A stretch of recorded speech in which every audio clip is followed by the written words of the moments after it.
Edema paru adalah kondisi yang ditandai oleh penumpukan cairan di paru-paru yang menyebabkan kesulitan bernapas dan pertukaran oksigen yang berkurang. Berikut adalah informasi komprehensif tentang edema paru. 1. Penyebab edema paru. Edema paru dapat disebabkan oleh berbagai faktor, termasuk gagal jantung, gagal ginjal, pneumonia, paparan ketinggian yang tinggi, menghirup zat beracun, atau reaksi alergi yang parah. Penyebab lain mungkin meliputi sindrom gangguan pernapasan akut ARDS, kejadian hampir tenggelam, atau penggunaan obat-obatan tertentu. 2 jenis edema paru. Edema paru kardiogenik disebabkan oleh masalah jantung seperti gagal jantung kongestif, serangan jantung, atau gangguan katup jantung yang menyebabkan penumpukan cairan di paru-paru. Edema paru non-kardiogenik hasil dari faktor di luar jantung, seperti sindrom gangguan pernapasan akut, gagal ginjal, atau kelebihan cairan. 3.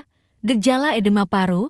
Gejala edema paru dapat meliputi sesak napas, batuk, mengih, detak jantung cepat atau tidak teratur, nyeri dada, dahak berbusa berwarna merah muda, kecemasan, dan rasa sesak. Kasus edema paru yang parah dapat menyebabkan kesulitan bernapas, cyanosis kulit berwarna kebiruan, dan kebingungan. 4. Diagnosis dan pengobatan. Diagnosis edema paru melibatkan pemeriksaan fisik, sinar X dada, echokardiogram, tes darah, dan analisis gas darah arteri untuk menilai tingkat oksigen. Pengobatan edema paru bertujuan untuk meningkatkan pernapasan dan mengurangi penumpukan cairan, termasuk terapi oksigen, diuretik untuk mengeluarkan kelebihan cairan, obat-obatan untuk meningkatkan fungsi jantung, dan dalam kasus yang parah, ventilasi mekanis. 5. Pencegahan dan pengelolaan. Pencegahan edema paru melibatkan mengelola kondisi penyebab seperti gagal jantung, menghindari pemicu seperti ketinggian atau asap beracun, dan menjalani gaya hidup sehat dengan olahraga teratur dan pola makan seimbang. Pengelolaan edema paru meliputi pemantauan gejala, minum obat sesuai anjuran, mengurangi asupan garam, dan mencari perhatian medis segera jika gejala memburuk. 6.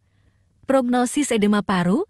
Prognosis edema paru bergantung pada penyebab yang mendasari, tingkat keparahan kondisi, dan kecepatan pengobatan. Dengan manajemen yang tepat dan cepat, banyak individu pulih dengan baik dari edema paru. Komplikasi edema paru jika tidak diobati dapat menyebabkan gagal napas, kerusakan organ, dan bahkan kematian. Memahami penyebab, gejala, diagnosis, dan opsi pengobatan untuk edema paru sangat penting untuk intervensi tepat waktu dan manajemen yang efektif dari kondisi yang berpotensi mengancam jiwa ini.